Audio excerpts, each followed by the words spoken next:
Assalamualaikum warahmatullahi wabarakatuh. Kami dari kelompok 2 akan mempresentasikan bab 11 tentang mengelola sumber daya manusia.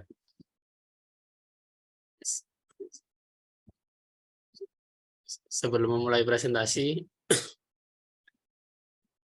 saya akan memperkenalkan diri terlebih dahulu. Saya Muhammad Fajar dengan NPM 139. Di sini saya akan menjelaskan tentang peran strategis manajemen sumber daya manusia adalah menggerakkan organisasi. Salah satu faktor penting dalam mempertahankan keberhasilan perusahaan dalam persaingan adalah dengan mengelola pekerja-pekerjanya. Departemen Sumber Daya Manusia di perusahaan saat ini tidak saja menyokong tujuan strategis, tapi juga secara aktif berusaha mengejar secara rutin dan terpadu dalam memajukan organisasi. Yang pertama ada pendekatan strategis. Pendekatan strategis terhadap manajemen sumber daya manusia terdiri atas 3 unsur penting. Pertama, semua manajer dilibatkan dalam manajemen sumber daya manusia. Kedua, para pegawai dipandang sebagai aset. Para pegawai bukan bangunan maupun mesin, dapat memberikan daya saing pada perusahaan. Ketiga, manajemen sumber daya manusia adalah proses penyesuaian. Aktivitas dan tujuan manajemen sumber daya manusia ada 3, bisa dilihat di gambar. Yang pertama adalah mencari orang yang tepat. Yang kedua, mengelola keahlian. Dan yang ketiga, menjaga tenaga kerja efektif. Mencari orang tepat dengan cara perencanaan manajemen SDM, analisis pekerjaan, perkiraan, rekrutan, dan penyelesaian. Mengelola keahlian dengan cara pelatihan, pengembangan, penghargaan. Menjaga tenaga kerja efektif dengan cara upah dan gaji, keuntungan, hubungan pekerja, dan pemecatan. Yang selanjutnya ada membangun modal manusia untuk menggerakkan kinerja. Pengertian modal manusia adalah nilai ekonomis dari perpaduan antara pengetahuan, pengalaman, keterampilan, dan kemampuan para pegawai. Fungsi modal manusia untuk mengevaluasi dan merevisi proses modal manusianya dan berubah pada strategi baru yang mengharuskan adanya fokus yang lebih kuat pada pelanggan dan akuntabilitas yang lebih besar pada tiap pegawai.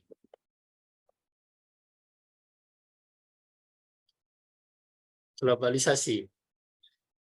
Kesuksesan strategi bisnis global suatu perusahaan berkaitan erat dengan keefektifan strategi sumber daya manusia global yang digunakan perusahaan tersebut.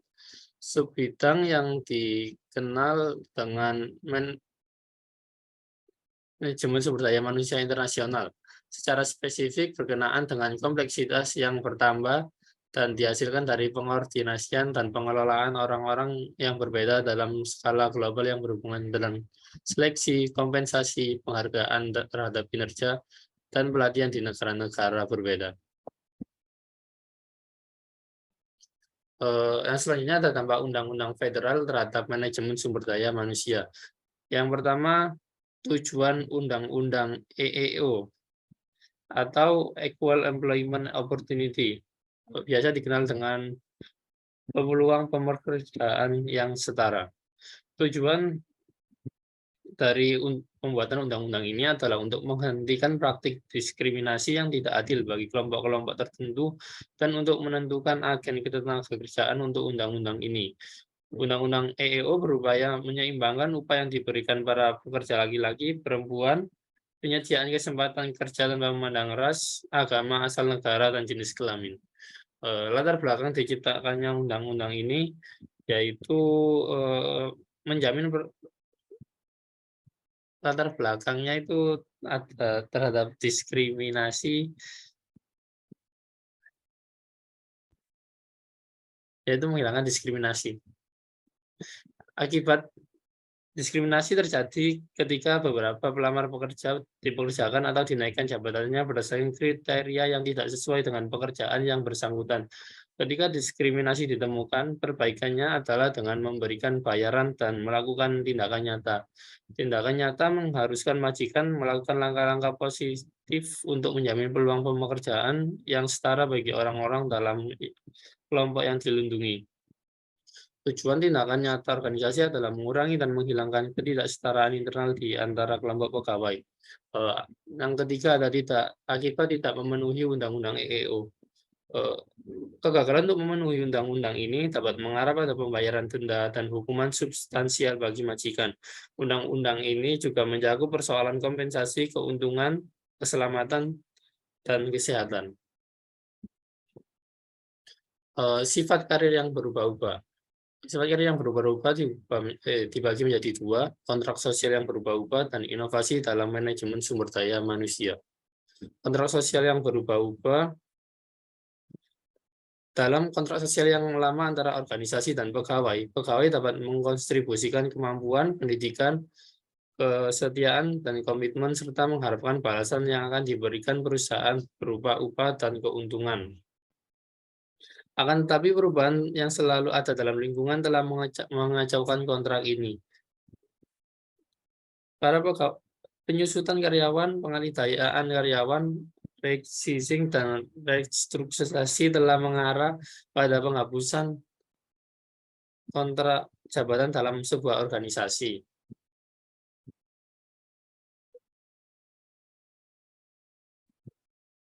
Yang merubah kontrak lama menjadi kontrak baru. Kontrak baru ini didasarkan pada konsep kemampuan untuk dipekerjakan daripada pekerjaan seumur hidup. Para individu bertanggung jawab untuk mengembangkan keterampilan dan kemampuan mereka sendiri, memahami kebutuhan bisnis majikan mereka, dan menunjukkan nilai-nilai mereka pada organisasi. Sebaliknya, majikan berinvestasi dalam peluang pelatihan dan pengembangan kreativitas sehingga orang-orang dapat lebih mampu untuk dipekerjakan ketika perusahaan tidak lagi menggunakan jasa mereka. Yang selanjutnya ada inovasi dalam manajemen sumber daya manusia. Inovasi dalam manajemen sumber daya manusia ada 4, yaitu yang pertama menjadi majikan pilihan, yang kedua menggunakan pegawai sementara waktu, yang ketiga yang memajukan keseimbangan kerja atau hidup, yang keempat ada resizing organisasi. Menjadi majikan pilihan.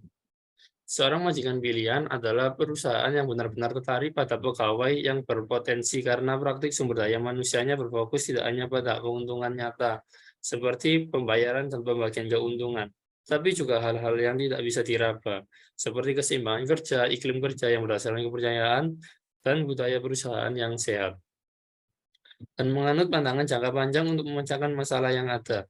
Untuk mengikat orang-orang dan memacu komitmen dan kinerja yang tinggi, seorang majikan pilihan akan memilih seperangkat strategi sumber daya manusia yang diseimbangkan secara teliti, kebijakan, dan praktik yang disesuaikan dengan tujuan dan kebutuhan unik organisasi sendiri.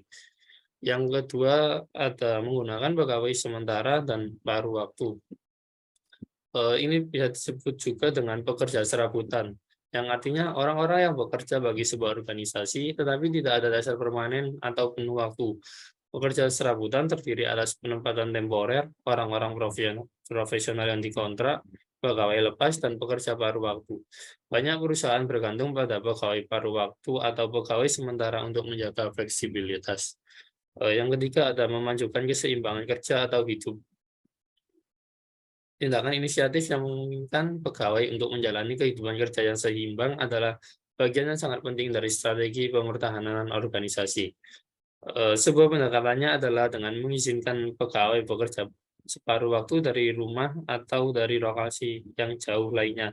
Banyak perusahaan telah menerapkan inisiatif keseimbangan kerja atau hidup, sebagian untuk menjawab perubahan dalam pengharapan di antara pegawai-pegawai muda. Yang keempat ada right-sizing organisasi, yang artinya penyusutan tenaga kerja perusahaan secara sengaja hingga pada jumlah pegawai yang dianggap pas bagi situasi perusahaan saat itu. Penyusutan jumlah tenaga kerja ini yang juga bisa disebut dengan downsizing. Right-sizing organisasi adalah bagian dari realitas di banyak perusahaan saat ini, sebagai makna yang dibawa oleh istilah right-sizing atau penyesuaian ukuran, memiliki tujuan untuk membuat perusahaan menjadi lebih kuat dan lebih berdaya saing dengan cara menyejajarkan jumlah tenaga kerja dengan kebutuhan perusahaan saat itu. Yang selanjutnya akan dijelaskan oleh teman saya. Baik, di sini saya akan menjelaskan tentang mencari orang yang tepat. Sebelum itu, perkenalkan saya Elsa Uliadisti dengan NPM akhiran 086. Mencari orang yang tepat. Tujuan luar manajemen sumber daya manusia adalah mencari, mengembangkan, dan mempertahankan tenaga kerja yang efektif. Cara mencari orang yang tepat dapat dilakukan dengan 3 cara, yaitu yang pertama dengan membuat perencanaan sumber daya manusia berdasarkan jenis-jenis lowongan kerja yang ada. Kemudian kedua dengan cara menggunakan prosedur perekrutan untuk berkomunikasi dengan calon pelamar. Kemudian yang ketiga yaitu melakukan seleksi dari para pelamar kerja. Next.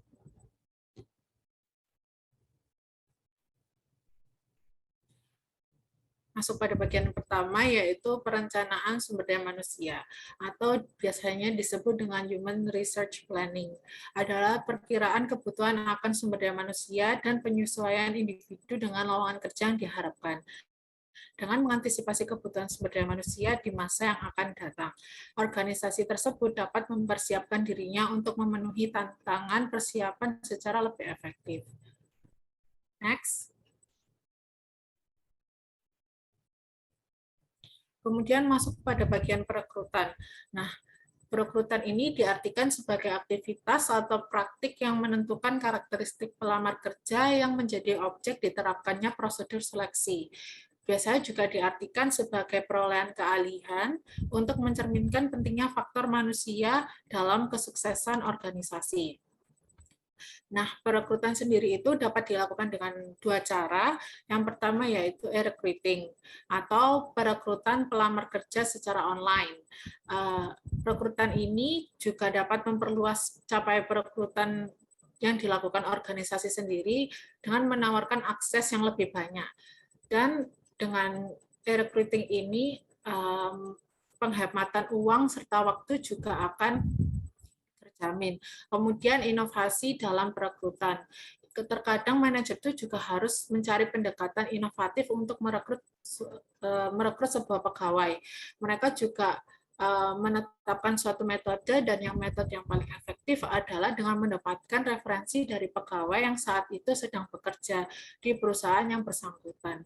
Nah, dalam perekrutan sendiri itu kita juga harus berdasarkan dengan pertimbangan hukum, yang di mana kita tidak melakukan pelanggaran hukum dan menetapkan keputusan perekrutan itu sendiri dengan tidak boleh mendiskriminasi atas dasar ras, asal bangsa, agama, atau jenis kelamin. Next.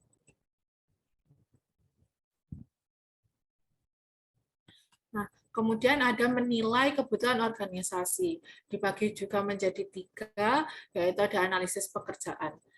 Analisis pekerjaan adalah proses sistematis dalam mengumpulkan dan menerjemahkan informasi tentang kewajiban, tugas, dan tanggung jawab penting yang ada pada sebuah pekerjaan. Kemudian ada deskripsi pekerjaan, yaitu sebuah ringkasan padat dan jelas yang berisi tugas, kewajiban, dan tanggung jawab. Kemudian yang ketiga ada spesifikasi pekerjaan yang menguraikan pengetahuan, keterampilan, pendidikan, keahlian yang dibutuhkan untuk melakukan pekerjaan secara memadai. Next.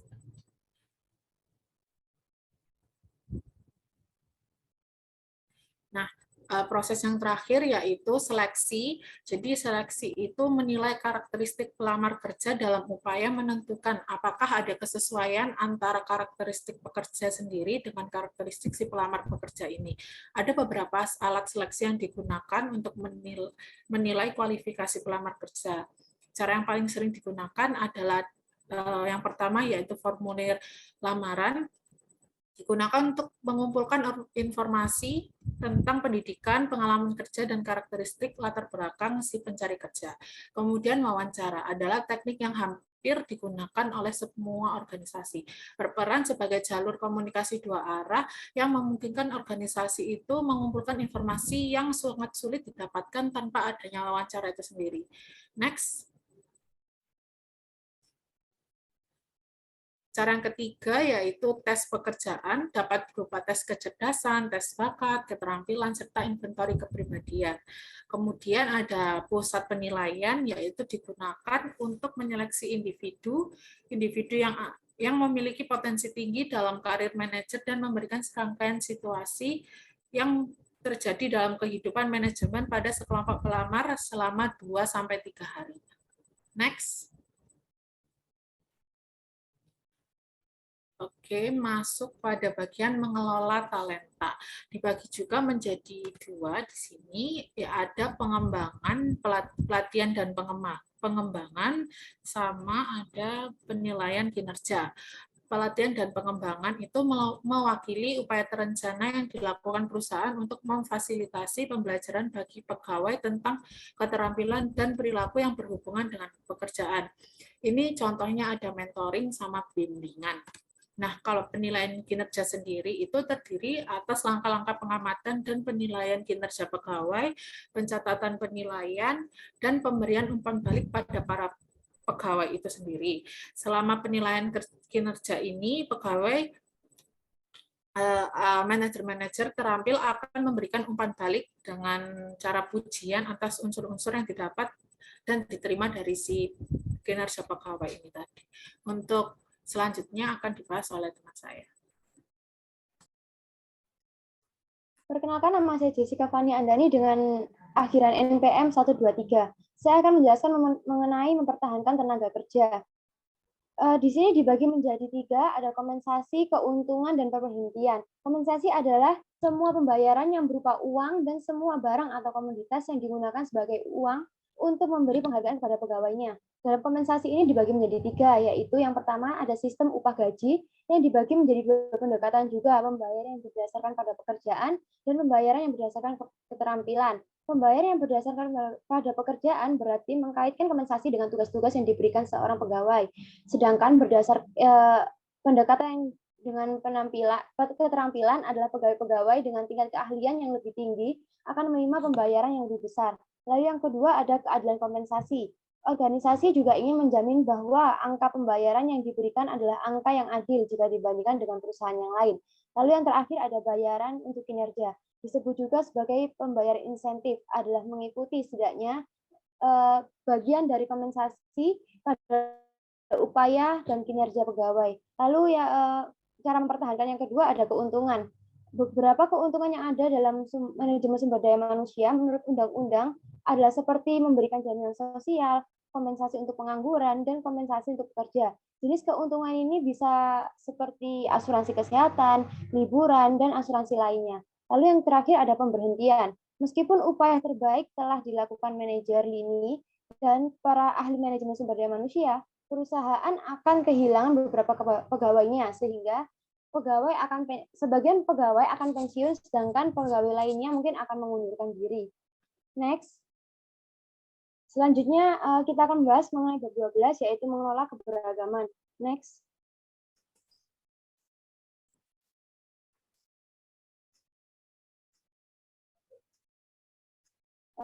Perubahan yang merubah tempat kerja. Organisasi baru menyadari bahwa organisasi baru menyadari bahwa setiap orang tidaklah sama dan perbedaan yang dibawa orang-orang tersebut ke tempat kerja adalah hal yang berharga. Statistik berikut ini menggambarkan beberapa perubahan yang mengubah bentuk tempat kerja. Yang pertama, tenaga kerja yang sudah berumur. Tenaga kerja yang terus berumur ini terus-menerus mempengaruhi tempat kerja seiring dengan bertambahnya usia kelompok kerja yang baru. Lalu yang kedua ada pertumbuhan pekerja Latin dan Asia.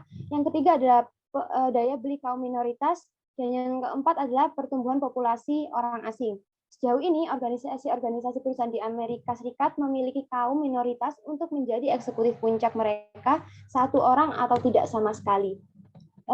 Topik selanjutnya akan dibahas oleh rekan saya.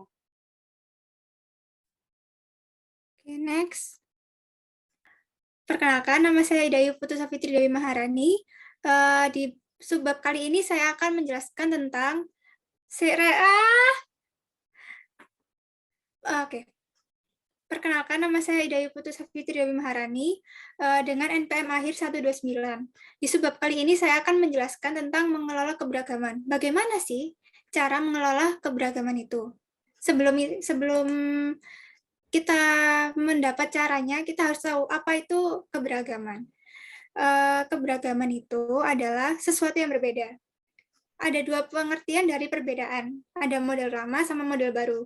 Model lama itu pengertiannya adalah keberagaman itu kaitannya dengan ras, umur, kecacatan, tingkat gaji, dan gaya hidup atau gender. Di model baru, keberagaman itu kaitannya dengan ras, gender, gaya hidup, tingkat gaji, fungsi, kemampuan, pendapatan orang tua, bahasa, cara kerja, pengalaman militer, jabatan, bangsa, atau kepribadian. Nah, setelah kita tahu apa itu keberagaman, kita akan masuk ke mengelola keberagaman atau managing diversity, yang merupakan keterampilan inti dalam manajemen lingkungan ekonomi global saat ini adalah untuk menciptakan iklim di mana keunggulan-keunggulan yang mungkin ada dalam keberagaman bisa dimaksimalkan, dan kelemahan-kelemahan yang mungkin ada dalam keberagaman bisa diminimalisasikan. Nah, next.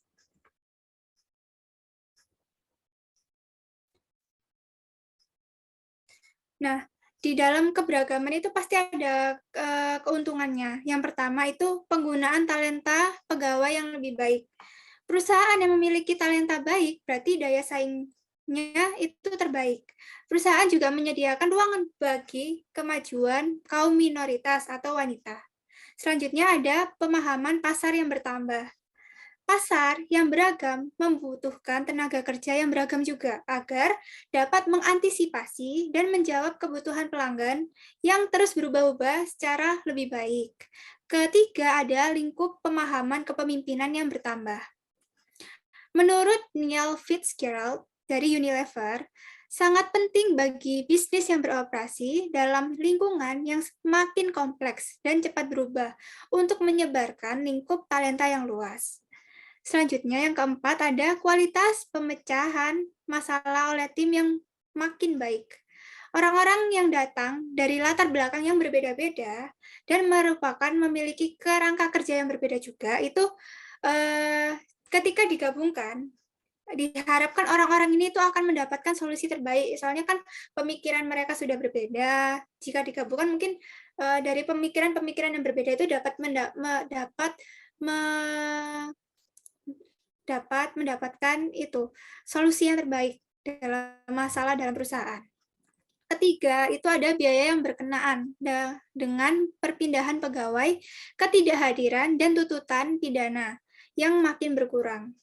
Perusahaan-perusahaan yang mengadopsi tenaga kerja yang beragam itu dapat mengurangi pergantian karyawan, ketidakhadiran, dan tuntutan pengadilan yang disebabkan oleh tanggung jawab kepada keluarga. Oleh karena itu, banyak perusahaan itu menawarkan jasa penitipan anak, orang tua, pekerja paruh waktu, gitu. Next.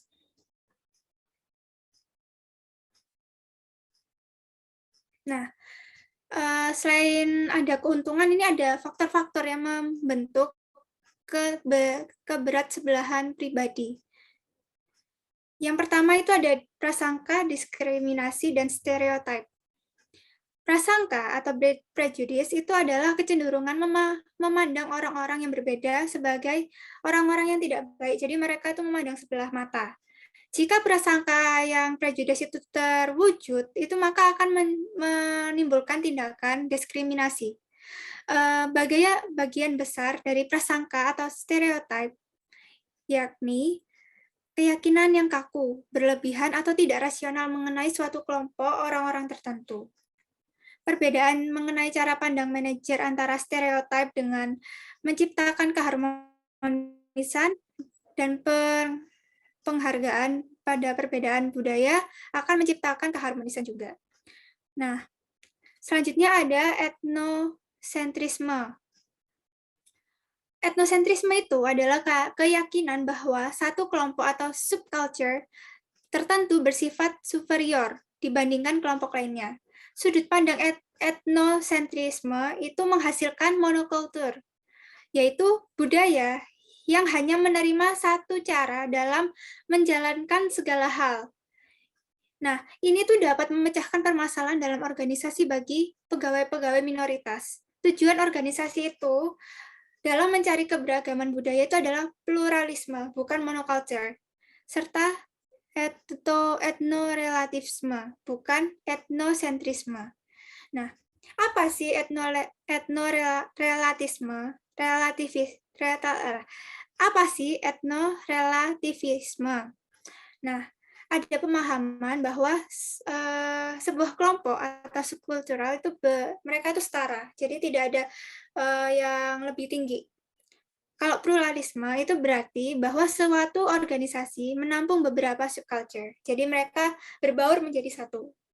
Untuk materi selanjutnya akan dijelaskan oleh teman saya.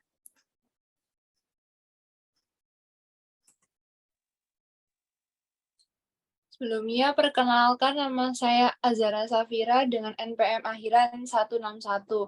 Di sini saya akan menjelaskan tentang faktor-faktor yang mempengaruhi karir wanita. Yang pertama ada atap kaca atau glass ceiling, yaitu halangan yang tidak terlihat di mana memisahkan wanita dari jabatan manajer puncak. Bukti bahwa atap kaca masihlah ada dapat dilihat dari distribusi wanita dan kaum minoritas yang ditempatkan di level-level bawah pada hierarki perusahaan. Contohnya itu pada tahun 2007, ada 7 perusahaan atau 1% di antara 500 perusahaan Fortune yang mempunyai CEO wanita. Dan baik pria dan wanita Afrika atau Amerika dan Latin terus mewakili presentasi kecil dari semua posisi manajemen di Amerika Serikat. Selanjutnya ada trend out.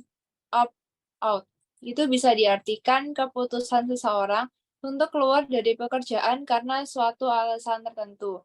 Nah, para penganjur out itu mengatakan bahwa wanita memutuskan kesuksesan perusahaan tidaklah sebegitu pentingnya hingga harus mengurangi perhatian pada keluarga atau pada diri sendiri, menghadapi stres yang lebih besar, dan menerima dampak buruk terhadap kesehatan. Contohnya, Madge Marner meninggalkan pekerjaan sebagai seorang CEO Citigroup Consumer Group setelah ia mengalami kesedihan karena kematian ibunya serta kecelakaan yang mengubah dirinya dalam tahun yang sama. Selanjutnya ada keuntungan wanita. Orang tuh berpikir bahwa wanita tuh mungkin sebenarnya adalah manajer yang lebih baik. Sebagian karena mereka tuh menggunakan pendekatan yang lebih kolaboratif, tidak begitu hierarkis, dan berorientasi pada hubungan yang sesuai dengan lingkungan global dan multikultur hari ini. Contohnya, wanita dari seluruh kelompok etnis menyusul pria dalam memperoleh gelar sarjana dan magister. Di hampir semua institusi pendidikan tinggi, wanita itu mewakili 58% siswa yang masuk sekolah. Tahun 2010, Department of Education memperkirakan perbandingan anak perempuan dan laki-laki adalah 10 hingga 40%. Next.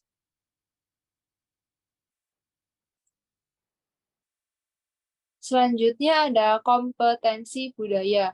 Kompetensi budaya adalah kemampuan untuk berinteraksi secara efektif dengan orang-orang dari budaya yang berbeda. Budaya perusahaan itu ditentukan oleh nilai, keyakinan, pemahaman, dan norma yang dipegang oleh anggota-anggota organisasi. Banyak manajer yang berjuang keras untuk menciptakan budaya yang menghargai dan menjaga pegawai-pegawainya yang beragam. Next.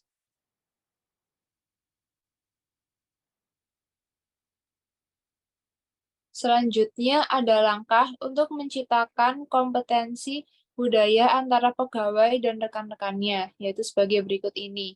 Yang pertama, mencari tahu masalah yang berhubungan dengan keberagaman di dalam organisasi. Yang kedua, memperkuat komitmen manajemen puncak. Yang ketiga, memilih solusi yang sesuai dengan strategi yang seimbang. Yang keempat, menuntut hasil dan meninjau kembali tujuan-tujuan. Yang kelima, menjaga momentum untuk mengubah budaya. Slide selanjutnya akan dijelaskan oleh rekan saya.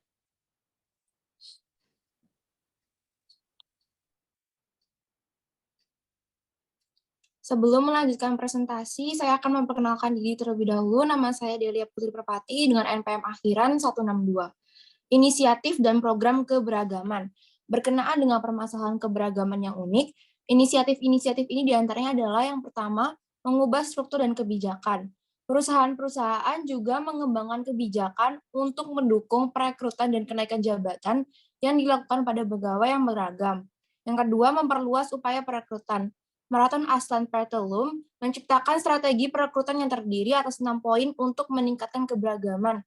Yang pertama, melakukan perekrutan untuk keseluruhan organisasi dan secara lintas fungsi. Kedua, membangun hubungan dengan sekolah tingkat 1 dan 2.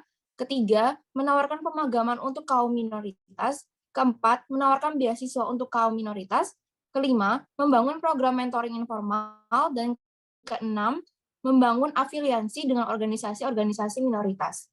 Yang ketiga yaitu membangun hubungan mentor. Seorang mentor adalah anggota organisasi yang tingkatnya lebih tinggi, memberi komitmen untuk mobilitas dan dukungan menaikkan karir profesional. Program ini membangun pelatihan langsung dan informasi dalam kaum minoritas dan perempuan tentang norma dan pengharapan organisasi. Next.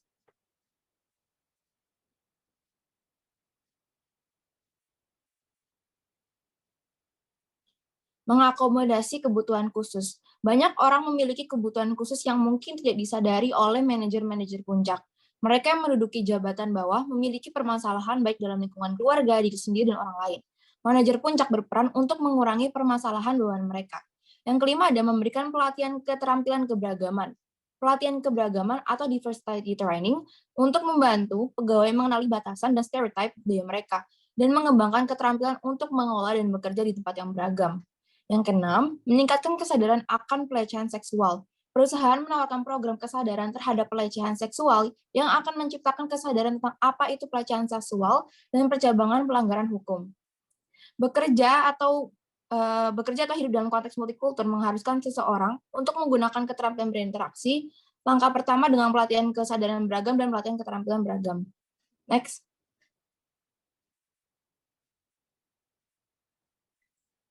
Inisiatif keberagaman yang baru. 91% perusahaan yang disurvei Society for Human Research Management meyakini bahwa inisiatif keberagaman dapat membantu mempertahankan keuntungan dalam bersaing. Dua pendekatan baru dalam melakukan pengelolaan keberagaman. Yang pertama, tim multikultur terdiri atas orang-orang yang berasal dari latar belakang budaya, ras, etnik, dan budaya yang berbeda. Bahkan dapat memberikan potensi yang besar untuk meningkatkan kreativitas, inovasi, dan nilai pasar global hari ini. Yang kedua, kelompok jaringan pegawai didasarkan pada identitas sosial seperti gender atau ras dan diatur oleh pegawai-pegawai untuk difokuskan pada perhatian pegawai di kelompok tersebut. Next.